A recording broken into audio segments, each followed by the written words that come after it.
Hello. Today, you will hear a story with an interesting plot. I decided not to celebrate my 50th birthday at work. I was going to be retired anyway without too much ado. I gathered my closest associates in my office. We drank a couple of bottles of whiskey and had a snack. We sat and talked, and at about 8 o'clock in the evening, we went home. I called a cab because I was well drunk and went home too.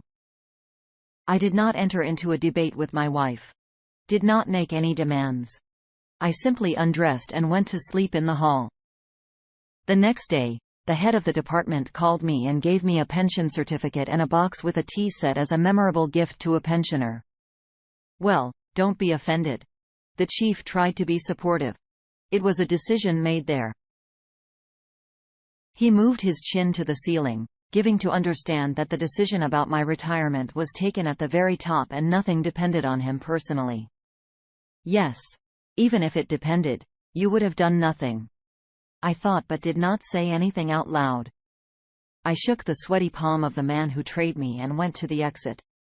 Yuri hand over to a new employee in the voice of my former boss sounded begging tones. Alas, I would with all my heart, but catastrophically no time. Going fishing. Without turning around, I said and carefully closed the door behind me. This phase of life was over for me. I loaded a box with my belongings into the trunk, put the tea set on the seat and sat behind the steering wheel of my SUV. I had nowhere else to hurry. I decided to drop these off at my and my wife's country house and drive to the city apartment to change, especially since my wife was supposed to go there after work.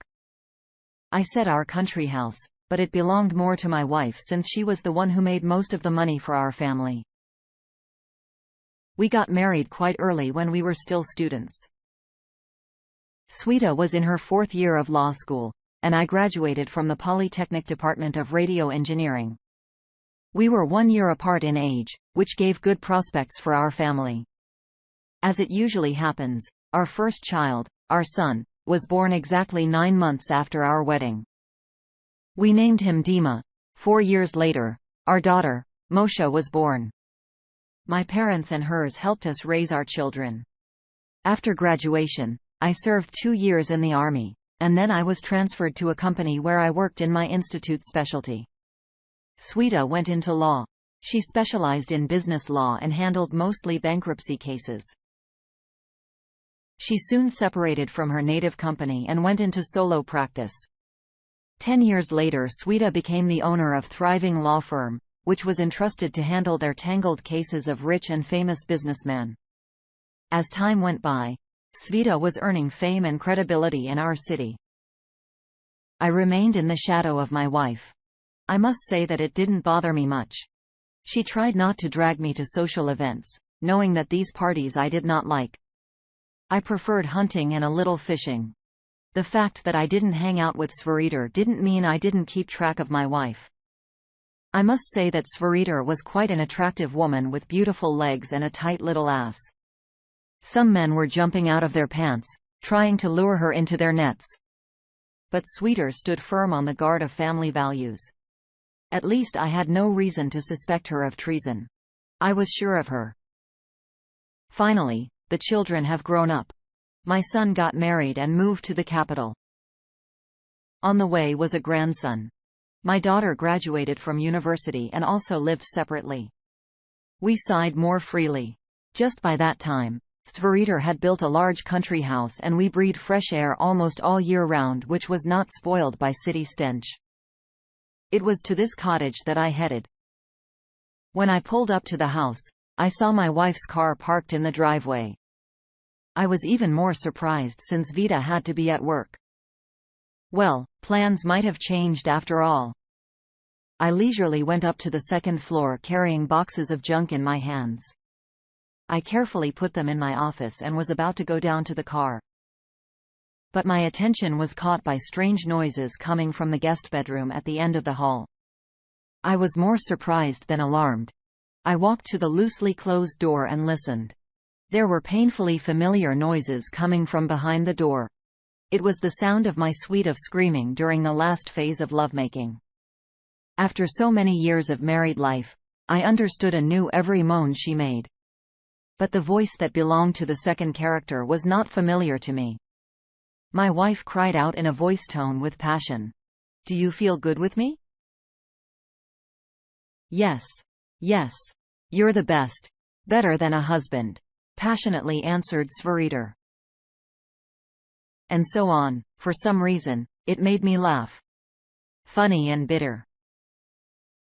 My wife, a successful and respectable woman, mother of 2 children, grandmother of 5, was calling herself the whore of some scoundrel.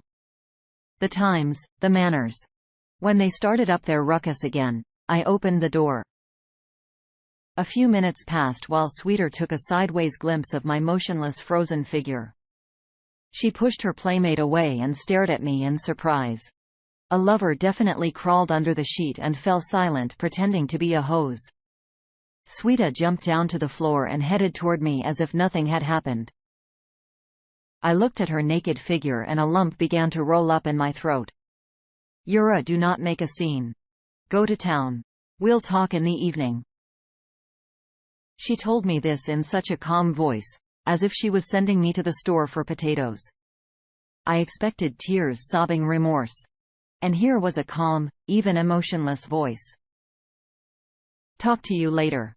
I stood there for a while as if in a stupor. I could have nailed her lover. Believe me, I wouldn't have had much trouble doing that. Throw the cheating wife out of the house.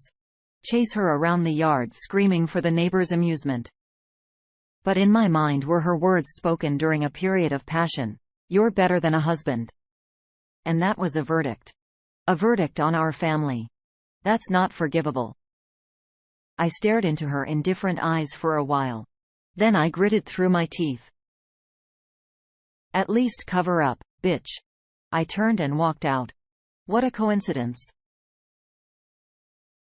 I almost simultaneously lost my job and my wife. The fact that Sverrir for me is already past, I had no doubt. I was not hysterical. I did not ask why, not sobbing, frantically hugging the pillow. I took the blow of fate upon myself. The only thing I had to do was gather my thoughts. And the first thing to do was to solve the housing problem. Technically, I had 1/4 of an apartment and a country house, but I knew perfectly well that my wife's lawyers would leave me nothing. And I would still owe them. By the way, the car is also registered to Sverrir. I looked at my watch. 1 o'clock. It's time. I pulled over to the curb and took out my smartphone. This had caught my eye right away. Lakeside home for sale, quiet, peaceful place, great fishing and hunting, and the price quite affordable for me. I dialed the contact number listed in the ad. A woman answered. She told me that this house was built by her father when he returned from the seas. He lived there until his death. The house stood empty for almost a year until the new owner decided to sell it after all. The house stands deep in the woods. Around for tens of kilometers of thick forest. Not everyone would dare to live in such a remote place. So time after time, the price of the house had to be reduced. I was fine with it. I offered her a little more, but asked to draw up a deed of gift for me. I was still married and did not want to risk it. An hour later, we met at the notary's and executed the contract. I had just bought my own country house. She told me where the key to the front door was, said goodbye to me, got into a cab and drove away. Wasting no time, I arrived at the apartment and started packing. Several times, Peter called. I did not pick up the phone. Then text messages started pouring in. "Where are you? I'm worried. Euro, we need to talk." But I wasn't paying attention to them anymore. After gathering my things, I called a cab. I threw the keys to the apartment and the car into the mailbox. I took a cab to the garage. My father's car was as good as new and running. I threw my backpack and a large bag in the trunk, warmed up the engine, and taking my time drove off to open a new page of my life.